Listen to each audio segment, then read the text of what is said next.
Welcome back to Askewed Reviews. And since this week is the week of Labor Day, I've decided to do a few films that are workplace comedies that were also requested by some of my viewers. So this one is a viewer request, and it is for the 1999 film Office Space. Here is your trivia question for today. What is Tom Smykowski's million-dollar idea? The answer will be at the end of this episode. So, in the film Office Space, we meet our main character of Peter, who is just your regular, average, everyday guy who works a 9 to 5 job in an office, and this office is called Initech. So, at work, Peter actually has multiple bosses who constantly are driving him crazy, and he is getting completely fed up with his work, but is willing to do nothing about it. Now, aside from his job, Peter does have some friends and even has a crush on a girl that works at a local restaurant. So one day, Peter finally does something about hating his job and goes to see a hypnotherapist. Now, during that session, the hypnotherapist unfortunately passes away from a heart attack. But right before doing so, he manages to get Peter to a more elevated, relaxed, and confident state, which, now that the therapist is gone, he may not be able to get out of. Back at Initech, some consultants are brought in to kind of trim the fat, and unfortunately, let some of the employees go.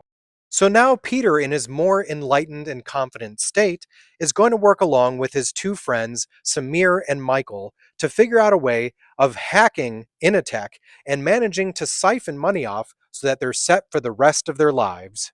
So will these guys be able to pull off this heist, or will someone at the office notice first? So this movie was written and directed by Mike Judge, who, along with doing a string of other comedy films, is primarily known for creating the cartoons of Beavis and Butthead and King of the Hill. Judge, by the way, does actually have a cameo in the film as Joanna's boss at Tchotchkes. In the credits, though, he's listed as William King. Office Space is loosely based off of Mike Judge's animated Milton shorts that would appear on Saturday Night Live and MTV's Liquid Television. Apparently, it's also loosely based on Herman Melville's short story Bartleby the Scrivener. Ron Livingston plays the main character of Peter, but that role almost went to Matt Damon or Ben Affleck. Most of the cast at this time was relatively unknown, so the studio only agreed to greenlight it if Judge could get one big name, and this is when he hired on Jennifer Aniston as Joanna.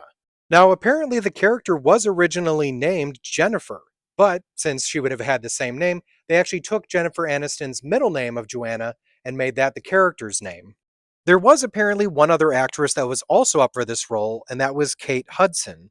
Gary Cole, who has definitely appeared in some things here and there, but is probably even more well known for the amount of voiceover work that he's done, plays the character of Bill Lumbergh.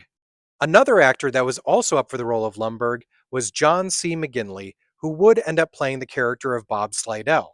McGinley, by the way, only 2 years later would probably get his most well-known role as Dr. Cox on the television series Scrubs. Here's something interesting you may not have noticed during Cole's performance of Bill Lumbergh. He's actually wearing a ring that's Earth Force Academy, which is actually the ring he had from Crusade, the TV series, which was a spin-off of Babylon 5. Bill Lumbergh holding the cup of coffee during the dream sequence was actually a last-minute addition by Mike Judge. There were also two more scenes involving Lumbergh that were taken out from the final version of the film, and I'm glad that they were. One of them had Lumbergh getting really angry and reacting to his car getting towed. Cole was happy this was taken out, as he wanted Lumbergh to always be at the same emotional level throughout the entire film. The other scene would have been right at the end of the film, as it would have explained that Lumbergh was actually inside the building while it was burning and perished. When pitching the idea of the film to 20th Century Fox, Judge actually recruited several of his King of the Hill voice actors to do a table read. Stephen Root read several parts, and Judge ended up loving his take on Milton, and that's how he got the role. The character of Milton, by the way, is based off of a former co-worker of Mike Judge when he was an engineer. Another actor that was potentially up for Milton was Artie Lang. The red stapler that is coveted by Milton was created for the film by the props department. After the film released, Swingline began receiving requests for the red stapler, so they started producing it again due to the film. Diedrich Bader plays the character of Lawrence. but that role could have almost gone to both Vince Vaughn or Owen Wilson. Mike Judge knew from the beginning that he wanted David Herman in the film as the character of Michael Bolton. At one point in the film, this Michael calls the singer Michael Bolton a no talent ass clown, which officially the term ass clown was entered into Webster's dictionary as of October 2018. The credit goes to Mike Judge for this, but it was actually Herman who actually created the line. Now, the original line in the film was a no singing asshole, but they changed this as they didn't want to imply that Michael Bolton didn't sing his own music. Speaking of the singer Michael Bolton, years later, they would actually do a video editing him into the film Office Space as the character of Michael Bolton. When the character of Michael says, PC load letter, what the fuck does that mean? This was actually an ad-libbed comment by David Herman, as that actual error came up on the printer they were using and he really didn't understand. AJ Naidu plays the character of Samir, but did you happen to know, number one, he's faking an accent for the film as he was actually born in America, and number two, he actually does know how to break dance, so that sequence of him doing that is not actually a stunt person. Richard Reel plays the character of Tom Smykowski, and if you didn't know, to get him into his full body cast outfit, it took 2 hours to get him in, 1 hour to get him out, and all of this was done with the assistance of an EMT. Orlando Jones based his performance of Steve off of his niece, who was a Girl Scout that would sell her cookies door to door with a very poor attitude. I'm sure everyone remembers the TPS reports from the film. But did you happen to know that the abbreviation normally refers to Test Procedure Specification, which is usually the steps used by quality assurance testers to follow testing on a software feature? Mike Judge, on the other hand, says that his abbreviation was for Test Program Set.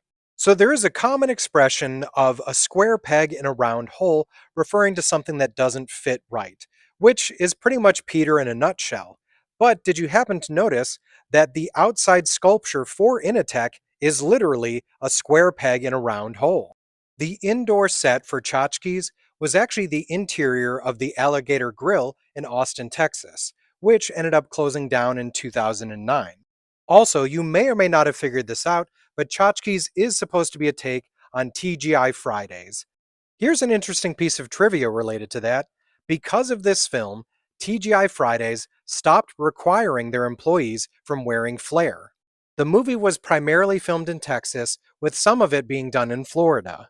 There were at times talks of doing an Office Space 2, but nothing ever actually came from that. NBC, by the way, did offer Mike Judge the ability to bring the UK version of The Office to America, but Judge ended up passing on it. So when it comes to the film Office Space, not only is this movie hilarious, there's also great characters and it is extremely quotable.